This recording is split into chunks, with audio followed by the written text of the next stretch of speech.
Prvá písomná zmienka o hrade Brumov sa datuje z roku 1224. Na hrade v priebehu rokov prebiehalo niekoľko archeologických výskumov. Historicky zachovaný Horný hrad ponúka expozíciu o histórii hradu a lokality. Súčasťou výstavy sú aj tematické prezentácie pamiatok mesta, chránenej krajinnej oblasti Biele Karpaty a Valašského kráľovstva. Priestor Dolného hradu je čiastočne prebudovaný na malý amfiteáter s javiskom, ktorý slúži na rôzne kultúrne a zábavné podujatia, divadlá či koncerty.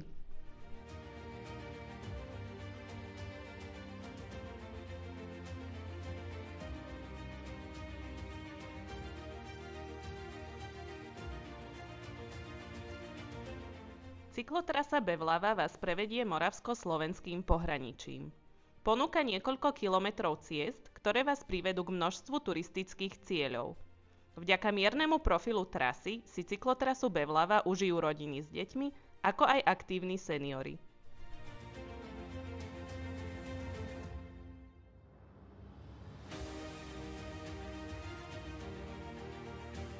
Príďte si pozrieť hravú výstavu prezentujúcu prírodné bohatstvo 4 chránených krajinných oblastí západných Karpát.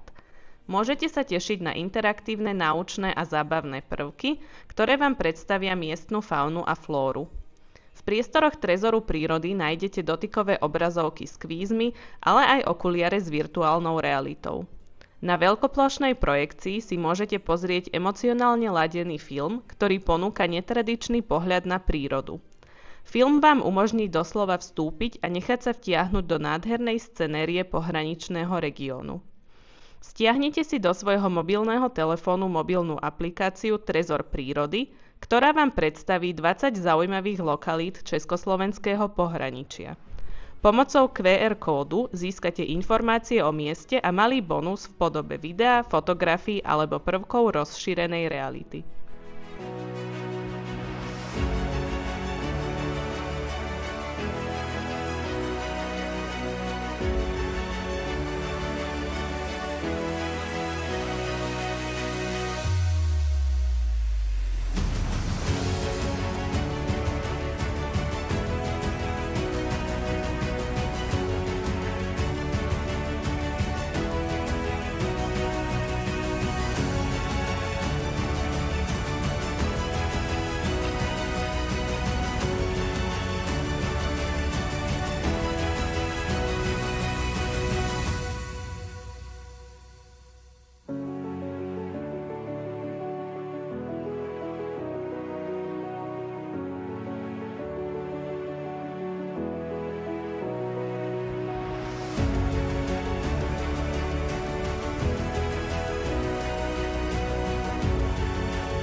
Park Rochus je dnes zelený ostrov tvorený mozaikou krovín a lúk. Na jeho území sa môžete stretnúť s najrôznejšími druhmi rastlín a živočíchov, ktoré spoločne vytvárajú prírodné bohatstvo tejto lokality. V rámci programu Interreg Slovensko-Česko sa vybudoval v Parku Rochus prírodný amfiteáter, ktorý slúži na kultúrne vyžitie pre širokú verejnosť.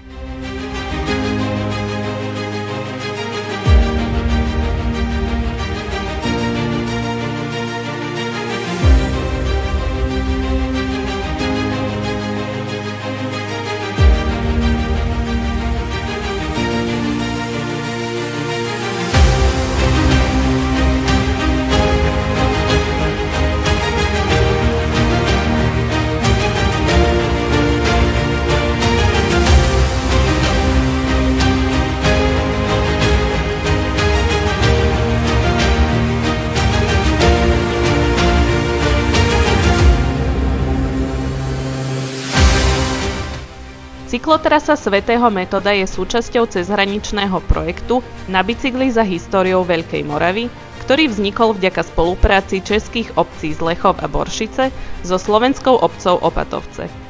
Ústrednou témou celej cyklotrasy sú korene našej kresťanskej histórie. Cyklotrasa vedie pôsobiskom vierozvescov Cyrila a Metoda. Doplňajú ju umelecké prvky z kameňa, bronzu a nehrdzavejúcej ocele.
Pokračujeme v Trnavskom kraji.